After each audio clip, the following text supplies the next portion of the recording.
యేసు పలికిన రెండో మాట ఏమనగా, మరి ఎడం పక్క దొంగ అయితే నువ్వు దేవుడు కుమారుడివి అయితే నువ్వు రక్షించుకొని నన్ను రక్షించమని అంటాడు.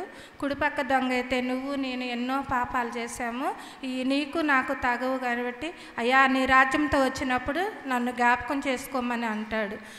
అంత వేదనలో కూడా ఇందాక తమ్ముడు చెప్పాడు కదా, 3 మేకులు 1 కిరీటం, ఆ రక్తదారుల్లోనే ఆయన మరి ఆ పాపిని క్షమించి నాతో నేడే నువ్వు పరదేశంలో ఉండు అని నిశ్చయంగా నీతో చెప్తున్నానని పలికాడు. రెండో మాట, దేవుడు అంత వేదన చెందాడంటే మన పాపం కోసం, మన దోషముల కోసం ఆయన నలగొట్టబడ్డాడు. మనం చేసిన ఎన్నో పాపాలు, మన కాలు ద్వారా చూపు ద్వారా తలంపు చేసిన ప్రతి పాపం ఆయన మీదంట కొరడాలతో కొట్టబడిందంట. పిలాతు ఎదుట నిలబడినప్పుడంట ఆయనకు సౌరసమైన రూపమైనా లేదంట.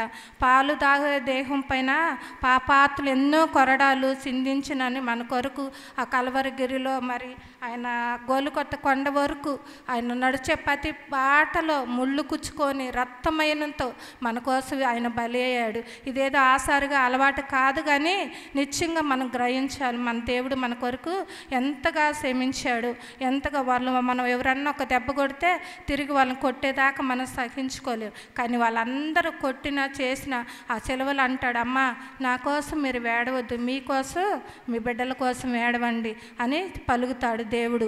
అంత వేదనలో కూడా మన కోసం ఆయన మరి పేతురు ఆ రోజు సెలవేసే రోజు మరి ఆయన ఎంతో వేదన చెంది చెమట రక్త బిందుగా పడేటట్టుగా చేస్తున్నప్పుడు పేతురు వచ్చి అంటాడు, అయ్యా ఇది నీకు దూరం అవును గాక అంటాడు. అన్నప్పుడు సైతాను నా వద్ద నుంచి ఎల్లుమని అంటాడు. ఎందుకన్నాడంటే పేతురులో సైతాను జొరబడి అది జరగకుండా మనకు రక్షణ లేకుండా మన భారతదేశానికి రక్షణ రాకుండా చేయాలని దాన్ని, ఎందుకంటే అవ్వాదాం పాపం చేసి ఆ శిక్ష మనం ఎందుకు వచ్చింది కాబట్టి ఆయన ప్రియ కుమారుణ్ణి మన కొరకు పంపించాడు. ఆయన ఏమని, నా బిడ్డలందరూ రక్షించి పొందాలి, ఈ పాపలోకలోంచి విడిపించబడాలి, ఇదిగో నా రాజ్యంలో వారసులు కావాలని. ఇదిగో అలాగే నా యేసా గంధంలో ఫస్ట్ వచ్చిన వాళ్ళు ఉంటుంది, అయ్యా ఇదిగో నేను పిల్లల్ని కని పెద్దవారిని చేసి వారు భూమి మీదకి వెళ్ళి నా కొరకు బతకమని నేను చెప్తే వాళ్ళు తిరగబడేవారుగా ఉన్నారని యేసా గంధంలో మాట్లాడతాడు దేవుడు.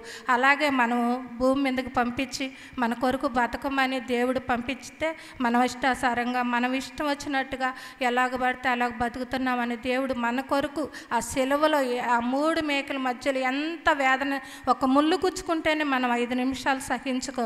మన పాపం నిమిత్తం ఆయన అంతగానో సెలవులో అయ్యాడు. ఒకరు కూడా అయ్యా ఏందయ్యా మందిరానికి రావట్లేదు, ఏడికి వెళ్తున్నామని దైవజనులు అడిగినప్పుడంట ఒక ఆయన, రోజు నేను ప్రార్థన చేస్తున్నానయ్యా, సైతానా వెళ్ళిపో అన్నప్పుడు సైతాన్ వెనకమాలుగా వచ్చి నన్ను తన్నంగానే నేను బార్ షాపులో పడ్డానయ్యా అన్నాడంట. అనేక సాకులు, అమ్మ ఏంది వాళ్ళ మందిరానికి రాలేదంటే ఒంట్లో బాగలేదక్క, ఏదో సమస్యలు అక్క, ఏదో ఇబ్బందిగా ఉంటుంది అక్క అని మన సాకులు చేద్దాం. కానీ ఆయన ఏ సాకు చెప్పాలి, అయ్యా నీ చిత్తం నాలో నెరవేర్చు, ఏదైతే నువ్వు తలంచావో నా కొరకు, ఏదైతే చేయాలనుకుంటున్నావో అని తండ్రి దగ్గర వేడుకున్నాడంట. ఆ సెలవులోనే మాట్లాడుతున్నాడు, అయ్యా నీ చిత్తమైతే గిన్నె నా వద్ద నుంచి తీయ్యా, నీ చిత్తమే నాలో జరగాలి, నాది కాదయ్యా అని మళ్ళీ అంటున్నాడు.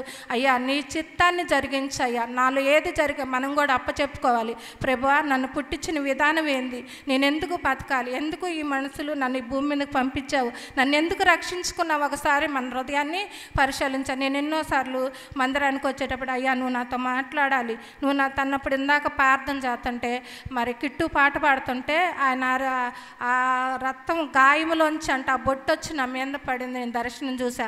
రాత్రి అయితే తెల్లారగట్ల కళ్ళ ద్వారా అనేక బట్టలు అంట నేను ఉతుకుతున్నానంట, నా ఎమ్మట ఒక పాము ఎమ్మడించుతుందంట, దాన్ని చంపేసేసి ఆ బట్టలన్నీ ఉతికి శుభ్రంగా ఆరేసానంటే మా హృదయాన్ని అలాగ ఉతుక్కోమని దావీదు అంటున్నాడు కదా, తండ్రి నా తల్లి నన్ను పాపంలో పుట్టింది, నేను పాపంలో పుట్టినవాడిని, ఎముమ్మ కంటే కలుగు, నీ రక్తంతో నన్ను కడుగు, నీ సోపుతో నన్ను కడుగమని బతిమలాడుకున్నట్టుగా మనం ప్రతి దినం అయ్యా నా చూపు ద్వారా, నా తలంపుల ద్వారా, నా ఆలోచన ద్వారా నీకు ఎక్కడన్నా ఆయాస్కరం ఉందో తీసివేని దినం అంట ఆయన రక్తంతో నన్ను కడుగయ్యా, నాకు బయలుపరచయ్యా, నీ చిత్తాన్ని నాలో నెరవేర్చమని ఆయన పాదాలు మనం పట్టుకున్నప్పుడు అంట ఆయన ఎప్పుడు కూడా విడిచిపెట్టే దేవుడు కాదు.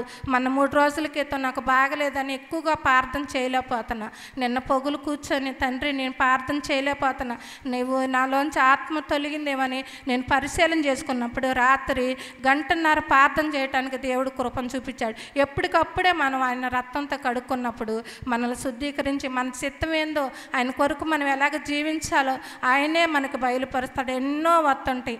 మరి యేసుని ప్రభుని కూడా అన్నారు, ఆయన ఎంతో మాంత్రికుడు అన్నారు, పాపాత్ముడు అన్నారు, మరి ఎన్నో కార్యాలు మాంత్రిక కార్యాలు చేస్తున్నారు అన్నారు. ఈ లోకం ఆయన దేశించింది కాబట్టి మనల్ని కూడా దేశించింది. ఈ లోకం వైపు చూడకుండా యేసు వైపు మనం చూసినప్పుడు ఈ పరుగు పందుల ఓపికతో మనం పరిగెత్తుతాం. ఈ కొద్ది మాటలు దేవుడు దీవించును గాక.